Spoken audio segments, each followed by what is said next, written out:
So there's been some interesting new developments in British politics. 2 new parties have been formed, as well as several others that are slightly older gaining some popularity, or at least a little bit more popularity than they already had. The 2 new parties are Lawrence Fox's Reclaim Party and the Heritage Party, which was created by former UKIP man David Curtin. And the other parties are a bit older and are beginning to gather some slight steam, though nothing major, are the Libertarian Party UK and the Liberal Party. And it's created a little bit of debate, especially amongst the right wing of us, so to speak. You've probably seen the videos from Harry Angladev and Sargon of Akkad on this, and I'm going to weigh in with my opinion. So first, let's delve into perhaps the more centrist version of the 2 parties, who I will be covering. As for the other ones who are already established, I will only really talk about them in general terms, but not go into such detail with them as I will these new ones, because it's the new parties that are gaining all the headlines and the traction, and I think it's worth looking into them to see how much of a future they might actually have. So let's start with the Reclaim Party first, the more so-called centrist party. This was formed by the actor Lawrence Fox, who, as you all know, was on Question Time a while back, and was very good on it. He was still new to the culture war and things like that, so a lot of what he was saying was, let's just say, very old,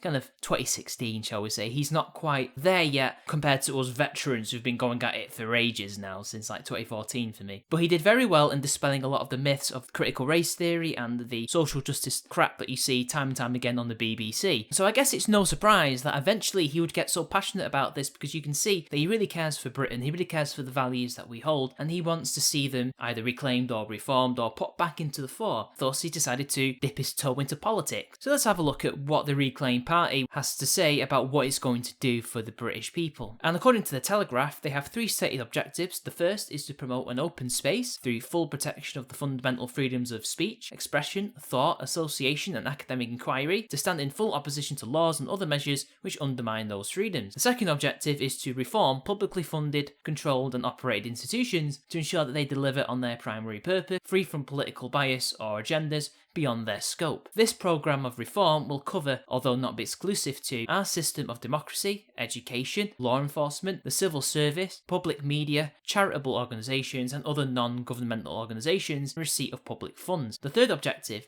is to preserve and celebrate our shared national history, cultural inheritance and global contribution. Now that is very much what the Tory party ought to be doing right now in power with their 80-seat majority in the House of Commons. But unfortunately they're not, are they? Currently they have a haphazard lockdown policy which they can't even seem to be consistent on, telling us to go to work but stay indoors. We've seen all the parodies of this. And not only that, they're not defending our values and our institutions, and have, up until recently that is, spent millions on critical race theory in Parliament to try and teach MPs how to be more race conscious. You don't see Tory MPs standing up for British values and institutions that are being deconstructed by Labour MPs and Labour activists and just leftists in general, really. You don't see any of that. In this, you can see that they are hoping to fight, at the very least, the far left on this, to purge our public institutions of these people, or at the very least, to force them to be apolitical when it comes to working. And I can see why this is considered centrist, because ultimately they're not trying to make any substantial changes to the structure of the country and its institutions. They just want to either changing the practices or moving some of the people if necessary. Although they still want these public institutions, which, as we all know, those of us who are a little bit more free market orientated, a little bit more anti-government, we know that these public institutions will be very hard to reform and will not want to be reformed because the bureaucrats don't want it, and they actually have quite a lot of power themselves. And ultimately, what might be necessary is to completely get rid of them, although obviously you can't do it in one fell swoop, it would take many, many years. Nonetheless, I can see where they're getting at here, and I agree with pretty much everything else. We do need an open space, as in the whole country needs to be an open space where we can have freedom of expression, thought and speech and association, and of course to preserve and celebrate our shared national history and cultural inheritance and global contribution, which are overwhelmingly positive. And we all know what they are. They mentioned some of them already in these stated objectives. Ultimately, is it even right of centre? All of this stuff could be left of centre and people would still like it or hate it. So really, it's fully in the centre, but I don't mind it. I'm not against it. I will talk about whether or not this could be successful towards the end of the video, but for now, let's move on to the Heritage Party. Unlike Reclaim Party, which is very much still in the building phase, they're still trying to get things off the ground, The Heritage Party already has a manifesto, and we're going to have a look at that. Already, I'm quite liking it, although social conservative does kind of ring some question marks in my mind, but I'll get into that in a minute. But other than that, they are correct that for a nation to thrive, it must be connected to its roots, and we as a living generation are responsible for looking after the heritage which has been passed down to us from our forefathers. I do agree with that. And he's absolutely correct that our culture and our heritage are under severe attack from subversive ideologies. And not only that, he is naming the enemy in question. The long march through the institutions is now evident. Marxist groups and activists openly agitate to smash capitalism, disrupt the nuclear family, defund the police, and close prisons, while accusing British society of systemic injustice. Absolutely correct, I agree with that 100%. It's good to see that, unlike the Reclaim Party, which didn't really mention who is actually preventing us from having our freedoms and are trying to destroy them, off the bat, we know who's causing the issues in society and we now know who we have to fight. Although it is very much typical right-wing stuff with phrases like Judeo-Christian principles and things like that. On the other hand, it's looking good so far. And I also like, and this is probably influence from Niall Ferguson, children should be taught British history in schools, both good and bad, but with the sense that on balance, we are a nation with a history and heritage to be proud of, and I agree with that 100%. Warts and all is the best policy when it comes to teaching history. No stone should be left unturned. When it comes to liberty and free speech, they are against the draconian coronavirus laws and regulations, which is very good. There should be no law or penalty for expressing controversial opinions, making jokes, or engaging in banter. This means supporting the freedom of speech of people who have differing views to ourselves, even if we find such opinions offensive. Everyone has the right to freedom of speech and freedom of expression, provided they are not inciting violence or crime, or directly threatening another person. None of it is vague, it's very clear what they think is protected under free speech, which is what I like. We should have the right to discuss and criticise all ideologies and texts without fear of being harassed by the state of their opinion. This right has been eroded over recent decades by the burgeoning concept of so-called hate speech, which is a term used to impose repressive tolerance, whereby only the prevailing politically correct viewpoint is tolerated and other views are stifled or sanctioned, even if they are held by the majority. Nobody should be dragged through the courts or fired from their jobs because someone has accused them of hate speech. Again, I agree, and they go on to talk about what's been going on social media and people losing their jobs, and they do say they will require that codes of conduct for employment allow freedom of expression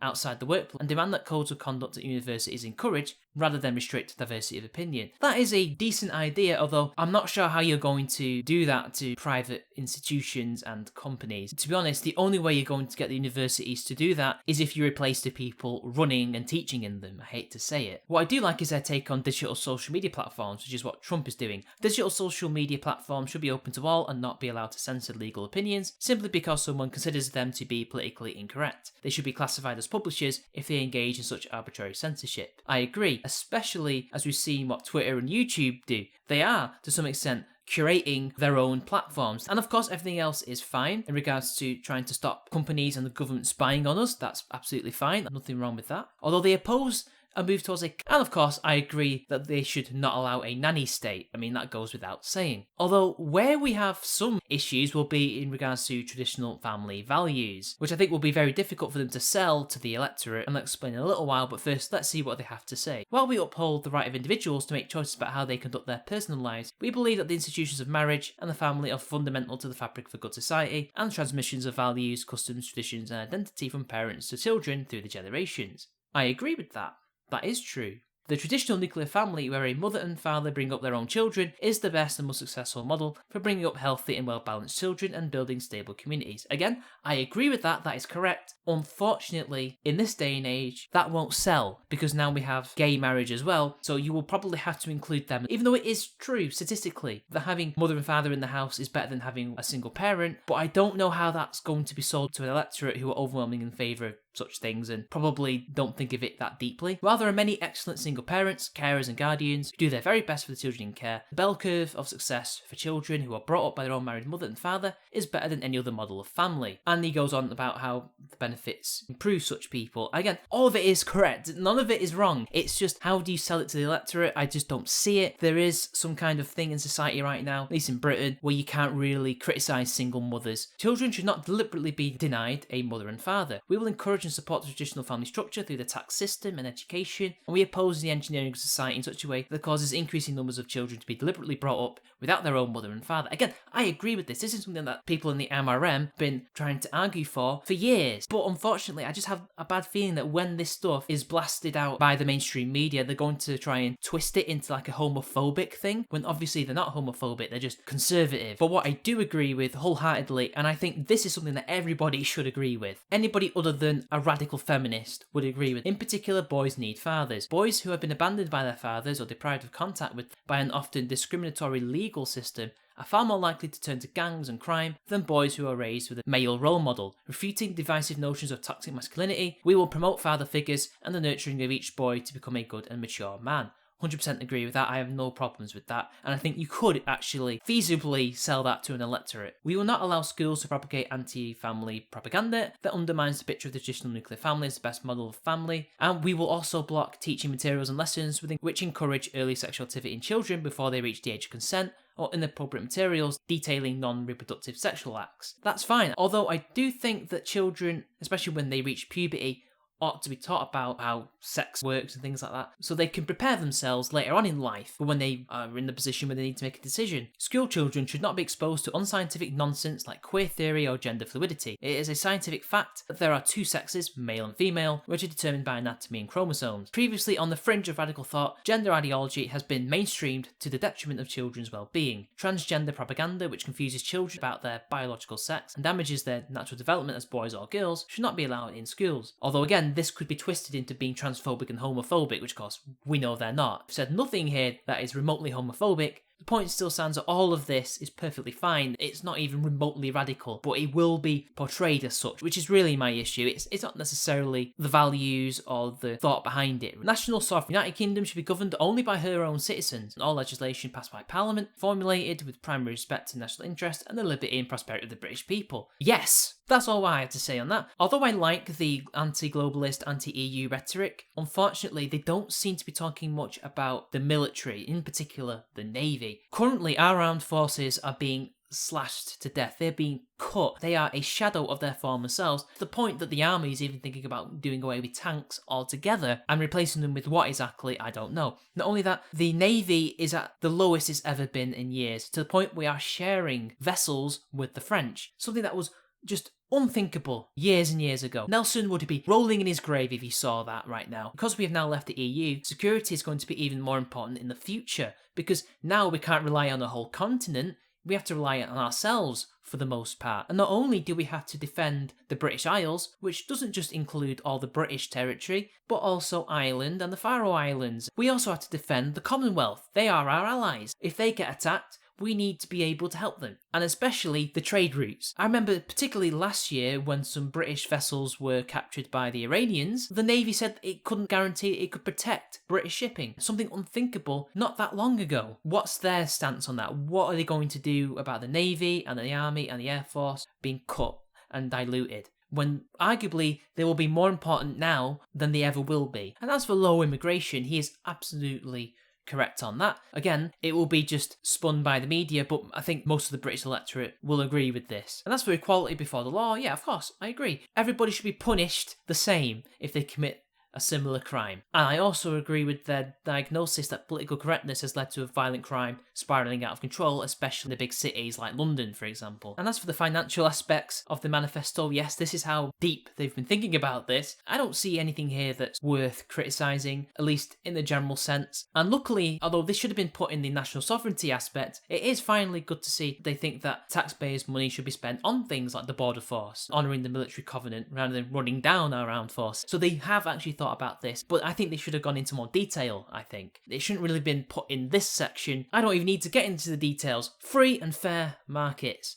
What more is there that I could disagree with? Although, unfortunately, this is another thing that they never win on, and I think this is something that they will not get elected for, and this is their stance on abortion. They are pro-life, obviously, they say so, as you can see, and I don't see how you can sell this to the British electorate, no. They would get a lot of backlash from this. Although I do agree that they should emphasise the Hippocratic Oath and stop the nihilistic elements of the medical profession from wrecking destruction. Although, do they have any way of deciding how they're going to go about that? Because it goes really deep into the NHS itself and things like that. What do I think about the Heritage Party and the Reclaim Party? Well, the Reclaim Party, there's hardly anything there of note that I can really grasp onto other than things that I already agree with, like freedom of speech and expression and defending our culture and heritage. And likewise, the Heritage Party also, that's where the similarities end for them. The Heritage Party for me is a mixed bag. I agree with the economics for the most part. I agree with the social issues for the most part. I just don't see how they're going to sell those social issues. How they're going to sell their vision for Britain. Because I don't see the average Briton being like them. I don't think the average person in the UK is a social conservative, unfortunately.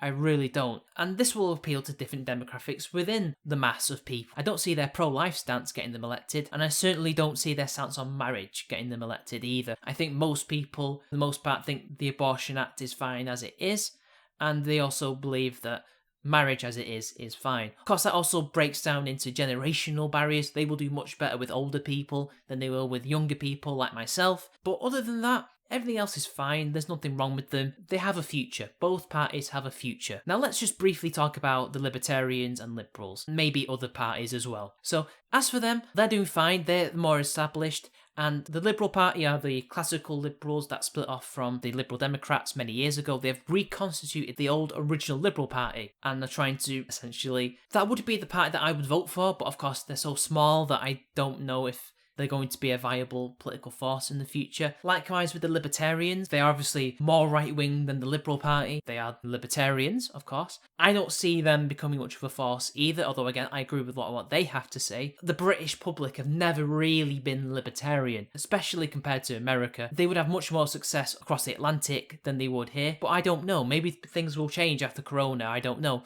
But considering how people have loyally and doggedly stuck to rules that have been put in place, I don't see the parties getting so big to the point they could influence the two major parties. And as for the other two parties, well, the future is hard to discern. And then, of course, we can't forget Patriotic Alternative, because as soon as these two new parties, the Heritage Party and the Reclaim Party, are announced, those guys couldn't keep their mouths shut, could they? They had to get in there and start politicking and trying to, I guess, red pill people and trying to go, hey, look at us, we exist. Firstly, when you look at the Patriotic Alternative website, they're not a party. They don't have people who are running for political office. They're not running to be MPs. It's not that type of organisation. Considering that they go on hikes and stuff like that, it's essentially a glorified social club. They spend more time on Twitter arguing with people rather than doing actual political activism, which is what they try to say they are. How is that going to own the libs and bring about the ethno-state, guys? You're not a political party, you're an activist group, and you don't even succeed at being an activist group at that. You're not pushing the Overton window at all. You're not trying to influence any of the mainstream parties. You're not doing any of that. You're too busy being bogged down in internet fights. But of course, maybe that's part of the plan, to get our side bogged down against you so that the left may win. Oh wait, sorry, I'm accusing you guys of essentially being glow-in-the-darks, which most of you probably are. Hey, anyway, you're irrelevant. Unless you become a political party and try to actually push for something, nobody should take you seriously. Because ultimately, I think the future for a lot of these parties could end up being like UKIP.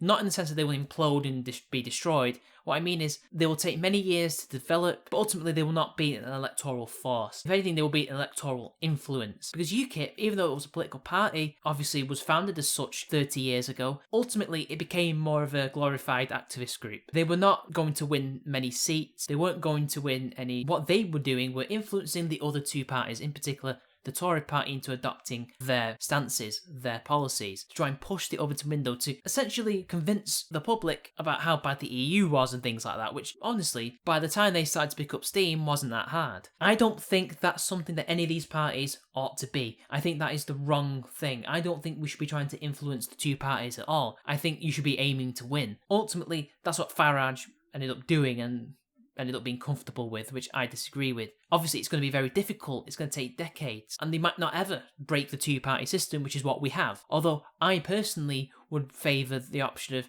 essentially going into Labour and the Liberal Democrats and the Conservative Party, taking them over. That the social liberals who are anti-woke should go to the Lib Dems and Labour and take it over. Obviously, it's not going to be easy, it's going to be hard, it's going to take many, many years, but you're going to have to do something, because Keir Starmer is no different to Corbyn in many respects. He is not the centrist that people like to paint him as. And there is a reason why the socialists I know in my life, who I'm friendly with, like him, because they see him as like a gateway to what they really want. That's why you should be concerned with Keir Starmer, really. And likewise with the Conservative Party, we should be bringing in people like Dave Curtin into the party to take it over. And the grassroots would probably like that. I've interacted with the Tory grassroots. I've seen people who are in the party more intimately say that the grassroots is completely different to the upper echelons, especially as you go towards the backbench. They are more like culture warriors, Sargon and me, and etc., than they are like Boris. And they want to take the party in a better direction. And I think that's what we ought to do. I think that is really how we're going to win.